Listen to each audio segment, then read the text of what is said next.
el tipo de fabricación que nosotros estamos realizando ahora mismo es la fabricación por moldeado, o lo que se llama fabricación con carbono preimpregnado, que se llama, ¿vale? Entonces, bueno, ahí veis un sistema, este es el Cóndor, que es un hexacóptero, está hecho totalmente en fibra de carbono y luego integramos todo lo que es la electrónica y diferentes accesorios y demás, ¿no? Pero lo que es el fuselaje, todo es de fibra de carbono. En la fibra de carbono nos da una resistencia estructural muy alta y luego nos da una ventaja con respecto a otro tipo de fabricación y es el hecho del peso. La fibra de carbono pesa muy poco y nosotros, ¿verdad? No siempre hemos empezado así. Nosotros como empresa inicialmente lo que hacíamos era comprábamos planchas de carbono y fabricábamos un tipo de fuselaje basado en ensamblaje de esas planchas de carbono con tornillería, ¿no? Lo que son los tubos típicos. Os voy a enseñar aquí. Ay, creo que se ha ido, ¿no? Oh, vaya. Voy a compartir otra vez, porque creo que se ha ido. A ver. Vale.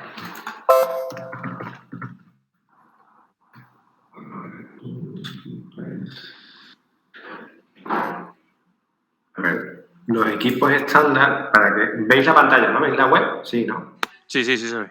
Vale, la fabricación, digamos, típica que nosotros empezamos, pues veis, pues son unos tubos radiales, o sea, una configuración radial con tubos, con un núcleo central y ese núcleo central se hacía en fibra de carbono, pero con planchas, se cortaban y todo se une con tornillos, ¿no?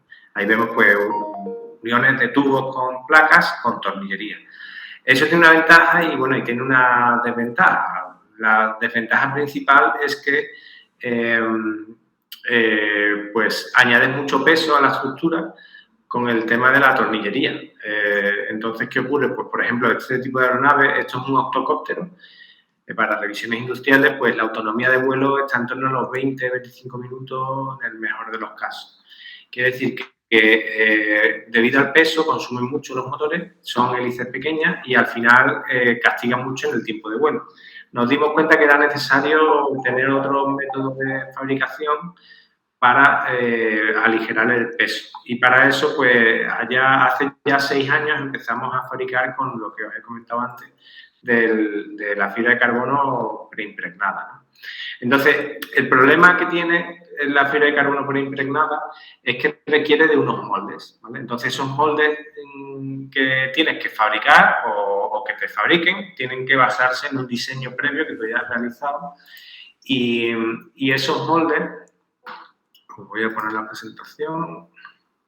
Esos moldes, hay distintos materiales para fabricarlos. Nosotros principalmente fabricamos en 2 materiales, uno que se llama Sica, que es esta especie de resina verde, y aluminio, ¿vale?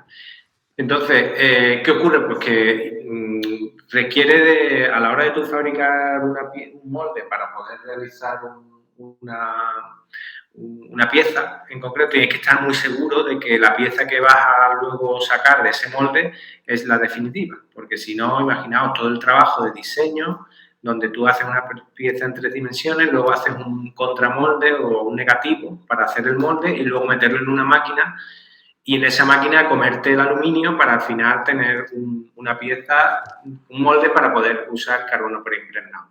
Pues si cometes un fallo en el camino, pues después de 30 horas de trabajo resulta que no te vale para nada lo que has hecho. Entonces es el inconveniente que tiene el carbono preimpregnado, que tienes que estar muy seguro de lo que estás haciendo. Sin embargo, una vez que todas las piezas son las definitivas y tienen ha pasado los controles que necesita, pues tiene una ventaja y es que puedes hacer muchas copias de un mismo molde de carbono. Entonces es muy importante.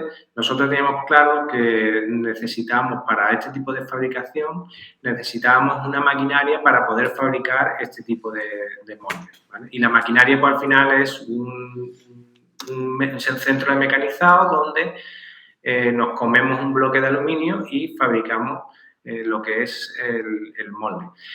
Siempre cuando tú fabricas un molde inicial, antes de hacerlo en aluminio, lo fabricas en un material más rápido de comer, ¿vale? Por la máquina, que es este material.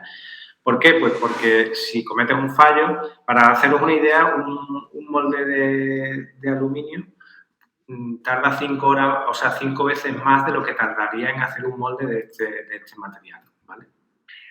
Entonces, claro, si no estás del todo seguro, siempre es conveniente hacerlo inicialmente en un material de